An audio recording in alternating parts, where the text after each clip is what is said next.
Hello दोस्तों, आज के इस वीडियो में हम जानेंगे भारत के वो शाही परिवार जो कि आज भी राजाओं के तरह जीते हैं। प्राचीन भारत में एक राजा होता था जो अपनी प्रजा का ध्यान रखता था। राजा की मृत्यु के बाद उसका उत्तराधिकारी शासन करता था। इस प्रकार राजाओं का वंश और विरासत दोनों आगे बढ़ते थे। हालांकि आज के समय राजाशाही व्यवस्था खत्म कर दी गई है, लेकिन अभी भी कुछ परिवार ऐसे हैं जो अपने पूर्वजों की विरासत को जिंदा किए हुए हैं। तो आइए एक नजर डालते हैं भारत के कुछ मौजूदा शाही परिवारों पर। सबसे पुराने राजवंशों में से एक मेवाड़ राजवंश को कई चुनौतियों का सामना करना पड़ा था। कई संरक्षकों के बाद साल 1984 में उदयपुर के श्रीजी अरविंद सिंह मेवाड़ को इस राजवंश का 76वां संरक्षक बनाया गया था। यह राजघराना आज भी अपनी बेशुमार दौलत के लिए जाना जाता है। अरविंद सिंह राजा होने के साथ साथ एक सफल बिजनेसमैन भी हैं और HRH ग्रुप ऑफ होटल के मालिक भी हैं। वडिवार राजवंश का इतिहास भगवान कृष्ण के यदुवंशी वंश के समय का है। श्री कृष्ण ने एक बार मैसूर राज पर शासन किया था। आपको जानकर हैरानी होगी कि सन 1612 में विजयनगर की रानी अमले लंबा ने वडिवार वंश के सिंहासन पर जबरन कब्जा करने के चलते श्राप दिया था। महारानी ने मरने से पहले कहा था कि इस वंश के राजा रानी को कभी बच्चे नहीं होंगे। तब से अब तक लगभग 400 सालों से वडिवार राजवंश में किसी भी राजा को संतान के तौर पर पुत्र नहीं हुआ है। राजा रानी अपने वंश की परंपरा को आगे बढ़ाने के लिए परिवार के किसी दूसरे सदस्य के पुत्र को गोद लेते हैं। राजपूत वंश के वंशज महाराजा भवानी सिंह जयपुर के अंतिम नाम मात्र एक प्रमुख थे। भवानी सिंह का कोई पुत्र नहीं था, इसलिए उन्होंने साल 2002 में अपनी बेटी दिया कुमारी के बेटे पद्मनाभ सिंह को अपना उत्तराधिकारी मान लिया था। भवानी सिंह की मृत्यु के बाद अनौपचारिक रूप से 13 वर्ष की उम्र में ही जयपुर के महाराजा के रूप में ताज पहनाया गया था। दरअसल पद्मनाभ राष्ट्रीय स्तर के पोलो खिलाड़ी हैं और फैशन की दुनिया में एक जाना माना नाम है।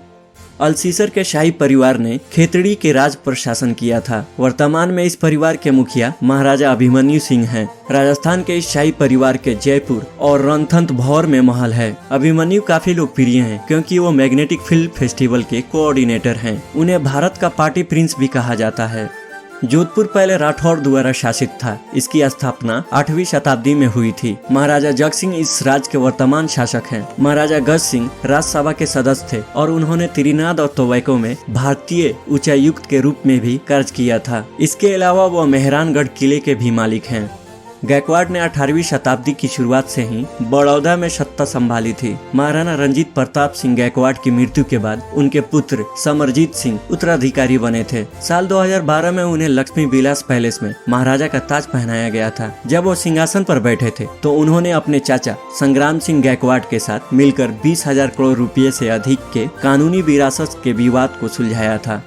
क्रिकेट और मनोरंजन के क्षेत्र में सबसे लोकप्रिय नामों में से एक पटौदी वंश है। इस वंश के अंतिम नाम मात्र एक मुखिया मंसूर अली खान पटौदी थे। मंसूर अली खान भारतीय क्रिकेटर टीम में पूर्व कप्तान भी थे। मंसूर ने अभिनेत्री शर्मिला टैगोर से शादी की थी। मंसूर अली खान की मृत्यु के बाद उनके पुत्र सैफ अली खान को पटौदी खानदान का 10वां नवाब बनाया गया है। भोसले वंश महान मराठा शासक शिवाजी का वंश है। शिवाजी महाराज और स्वराज राजा के वंशज कोल्हापुर, सतारा, नागपुर, मुघल, सावंतवाड़ी और तंजौर जैसे विभिन्न राज्यों में रह रहे हैं। सतारा के उदयन राजे इनके प्रमुख मुखियाओं में से एक हैं। हाल ही में भाजपा सदस्य उदयन राजे ने अपनी 170 करोड़ रुपए की संपत्ति की घोषणा की थी।